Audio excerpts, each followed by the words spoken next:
Selanjutnya paparan Ketua Umum Aptisi dengan tema mewujudkan SDM unggul melalui kolaborasi Smart Campus dengan stakeholders dalam menerapkan Merdeka Belajar dan Kampus Merdeka. Kepada Dr. Insinyur Budi Jatmiko MSI, waktu 30 menit sepenuhnya kami serahkan untuk penyampaian materi.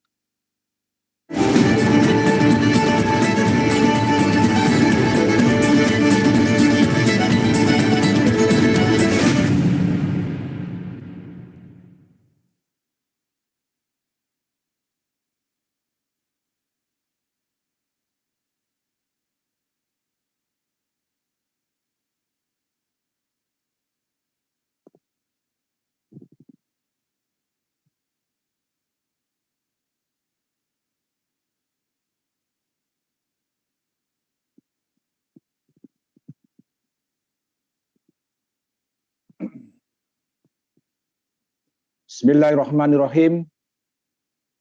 Assalamualaikum warahmatullahi wabarakatuh.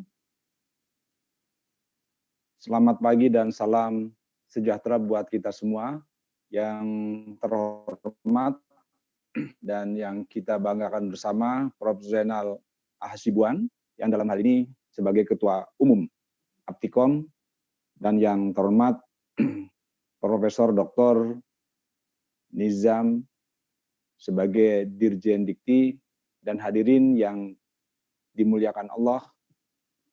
Marilah kita panjatkan puji dengan syukur, rasa syukur kita kepada Allah Subhanahu wa taala yang karena pada pagi hari ini kita bisa berkumpul bersama dalam keadaan sehat walafiat. Marilah kita bersama-sama mengenang dan mendoakan semua para pendiri dan kerabat kita yang sudah meninggal dan yang telah berupaya menjadikan Aptikom menjadi lebih hebat. Dan tentu terima kasih kepada Pak Zainal bersama Pak Beni yang telah melakukan kolaborasi dengan baik sehingga Aptikom jauh lebih baik dan terus akan berkembang jauh lebih baik. Hari ini saya ingin memaparkan tentang kondisi kekinian Indonesia bahwa dalam, mohon maaf bisa ditampilkan slide-nya ya. Kondisi kekinian Indonesia yang disebut tadi bahwa kita sedang menghadapi berbagai permasalahan yang terus melanda Indonesia dan saya memplesetkan sedikit judulnya bahwa mewujudkan SDM unggul melalui kolaborasi Smart Campus dengan stakeholder dalam menerapkan Merdeka Belajar Kampus Merdeka dalam tanda kutip yang terjajah. Kenapa saya katakan yang terjajah? Kondisi kekinian Indonesia yang disebut merdeka itu menurut Kamus Bahasa Indonesia yaitu mestinya tidak banyak diatur, mestinya mandiri, bebas, dan tidak terjajah. Tetapi kenyataannya hampir semua lini, semua entitas, dan semua permasalahan kita belum bisa merdeka secara sepenuhnya. Next ya. Indonesia yang begitu luas, dari Sabang sampai Merauke, Indonesia is short Asian nation made up of 2,000 of volcanic island is home to hundreds of ethnic group speaking my different language. Indonesia is the biggest archipelago in the world. Indonesia adalah negara kepulauan terbesar dengan populasi 268 juta dan area yang begitu luas, kurang lebih 2 juta kilometer, dengan etnis yang begitu banyak, sekitar 1.340. Next ya. Kita memiliki juga terus ya. Kita juga memiliki banyak perguruan tinggi, yaitu 4.670. Ya, next terus masih lewat. Dan kita memiliki banyak program studi. Tadi di Aptikom kurang lebih hampir 1.200 pendidikan komputer dan kita memiliki 8 juta lebih mahasiswa seluruh Indonesia, khususnya pendidikan di Aptikom kurang lebih hampir 1 juta lebih. Nah tentu kita memiliki sumber daya yang luar biasa. Ya, jadi the fourth industrial revolution itu memaksa kita harus berubah dengan cepat. Next, masih jauh. Dan kita sekarang masuk kepada revolusi industri keempat, di mana revolution industri yang 4.0 ini sudah memaksa diri kita memperkenalkan apa yang disebut dengan smart campus, kampus cerdas, di mana sistem fisik hanya memantau proses fisik kampus dan membuat keputusan yang terdesentralisasi. Sistem fisik menjadi Internet of Things, berkomunikasi dan bekerja sama baik satu sama lain dengan manusia secara real time melalui web nirkabel. Apa konsekuensinya? Konsekuensinya adalah optimalisasi proses, transformasi digital, itu terjadi. Nah, ini fungsi peranan Aptikom sangat penting sekali untuk menghadapi Indonesia yang begitu besar. Analisis data yang dulu tidak menjadi sebuah dominan untuk menyelesaikan permasalahan, pada saat kampus cerdas, pada saat sistem fisik menjadi Internet of Things, ini menjadi kebutuhan utama. Otomatisasi di semua lini harus ada, dan lahirlah model bisnis baru. Model baru, model kampus baru, yaitu kampus cerdas.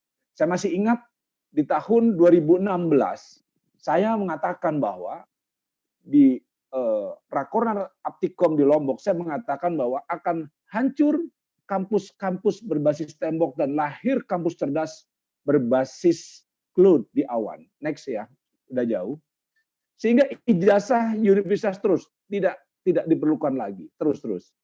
Ijazah tidak diperlukan lagi, dan kita masuk kepada era yang dimana ijazah tidak akan menjadi unggulan utama, tetapi kampus-kampus next akan melahirkan bagaimana dia memberikan uji kompetensi.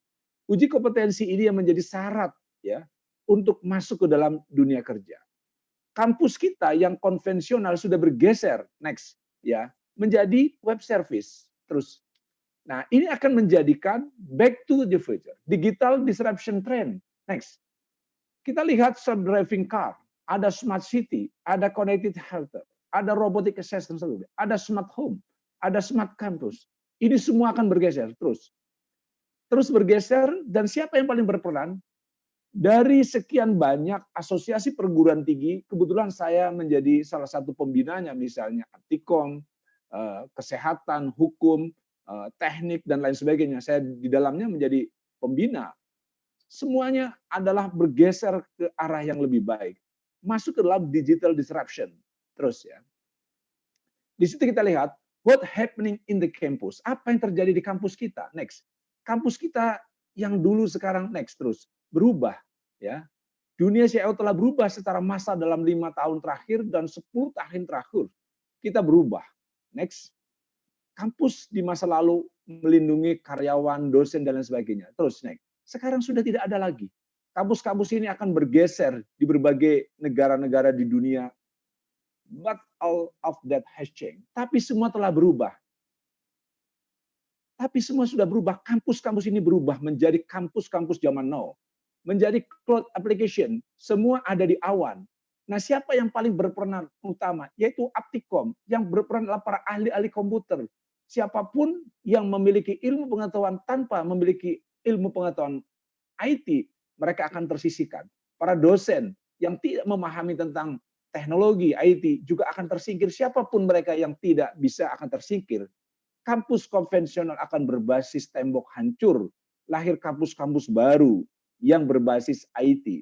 Ya, terus ya. Kampus zaman now dengan sekarang sudah berbeda jauh. Mereka bisa kuliah dimanapun, bisa berada dimanapun sambil santai, bisa belajar dan lain sebagainya. Kampus Global Transformation in Industry Revolution 4.0 sudah menggabungkan antara physical, digital, biological, memfusionkan ya secara smart campus. Di situ kita sudah bicara tentang e-lecture, e-service, ya, big data, e-library, e-services, e-thesis, dan lain sebagainya. Nah, kepentingan kita hari ini adalah bagaimana kita bisa meneriapkan seperti yang diinginkan oleh World Economic Forum bahwa diperlukan top 10 skill to be relevant industry 5.0.